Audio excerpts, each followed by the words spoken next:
पाँव बहकेला बस में रहत नइखे, कोइल चाहेला का कुछ कहत नइखे।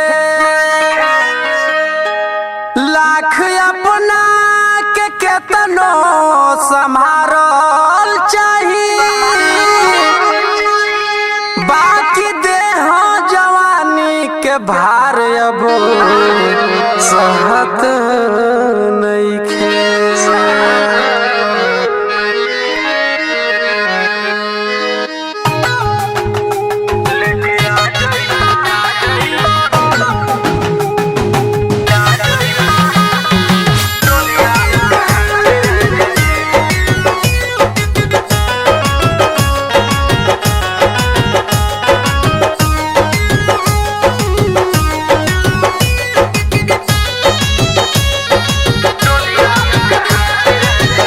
हमके कहियाल रखबो कुंवार राजा जी, हमके कहियाल रखबो कुंवार राजा जी। लेके आ जाई तो डोलिया कहार राजा जी, लेके आ जाई तो डोलिया कहार राजा जी। हमके कहियाल रखबो कुंवार राजा जी, हमके कहियाल रखबो कुंवार राजा जी। लेके आ जाई तो डोलिया कहार राजा जी, लेके आ जाई तो डोलिया कहार राजा जी।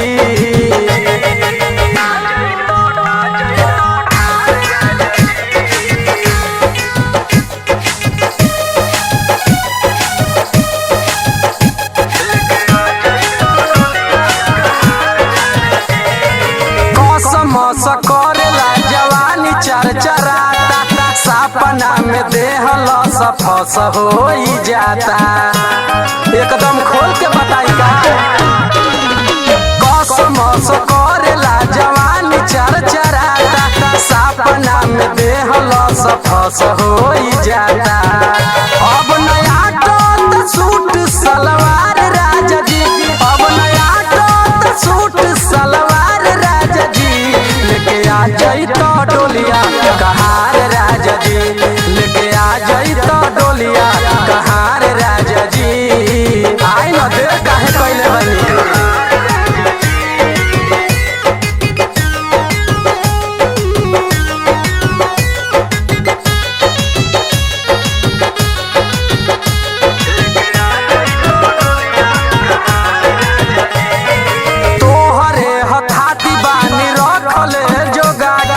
डर लागे दूसरे न ले जाई भागा के, जवन तोहर रहन बाबू हो के रही।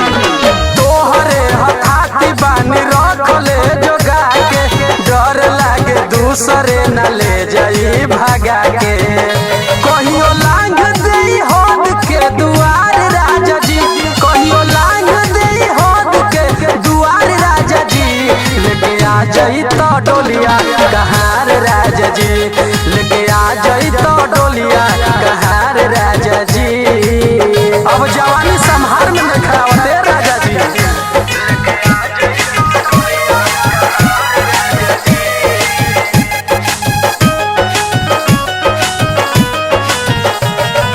महादेव विद्या धरौल बारतिया, तोह के न पाता कैसे पगली जियतिया। हमके तू पागल बना देला बाड़ा। महादेव विद्या धरौल बारतिया, तोह के न पाता कैसे पगली जियतिया। पैती धर्म राज के सजिया पर प्यार राजा जी, पैती धर्म राज के सजिया पर प्यार राजा जी। लेके आ जाई तो डोलिया कहार राजा जी, लेके आ जाई तो डोलिया कहार राजा जी। दुआरा पर कहिया बाजा बाजी राजा जी।